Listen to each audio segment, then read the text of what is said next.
তার বিরুদ্ধে কোনো মামলা আছে বলে আমি জানি না। একটা বিষয় হচ্ছে যে আওয়ামী রেজিমের প্রেসিডেন্ট হিসাবে তার বৈধতার প্রশ্ন এর আগে আমরা তুলেছি যে একটা অবৈধ সংসদ বৈধ প্রেসিডেন্টের জন্ম দিতে পারে কিনা, এটা একটা পলিটিক্যাল কোশ্চেন। কিন্তু যেই লোকের বিরুদ্ধে মামলা নাই তার সংবিধানে রাইট বলে দেওয়া আছে যে এই জমিনে, এই ভূমিতে তিনি বের হয়ে যেতে পারবেন স্বাধীন মতো, আবার ঢুকতে পারবেন, এইটাকে কোনো বাধা দেওয়া যাবে না। দ্বিতীয় কথা হচ্ছে, ইন প্রিন্সিপাল আমি রাজনৈতিক নেতাকর্মী, প্রজাতন্ত্রের কর্মচারীদের বিদেশে চিকিৎসা নেওয়ার বিপক্ষে।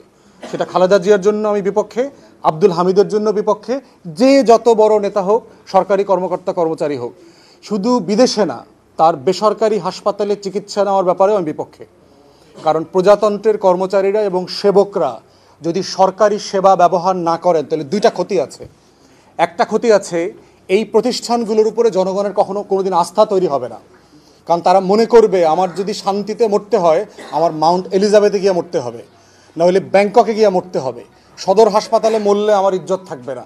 পরকালে গিয়ে আমি আল্লাহর কাছে কি বলবো যে তুমি এরকম একটা বড় নেতা ছিলা কিন্তু একটা গরিব হাসপাতালে গিয়ে মরলা, তুমি একটা বড় লোকের হাসপাতালে গিয়ে মরবা না।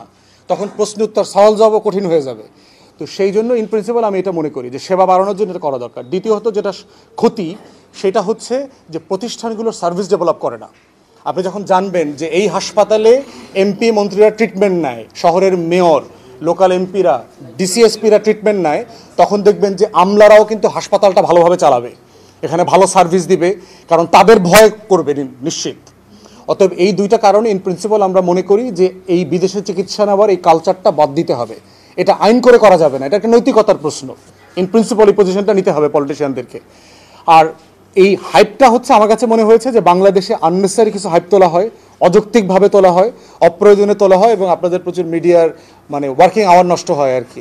এছাড়া আমি এখানে এর ভিতরে কোনো বেনিফিট আমি দেখি নাই। ওনার বিরুদ্ধে যদি কোনো মামলা করবার মতো কোনো ইস্যু থাকে, ফৌজদারি অপরাধ করা হোক, ইনভেস্টিগেশন করা হোক, সেটা রাষ্ট্র বিচারালয় যেটা আছে তারা সেটা দেখবে আর কি।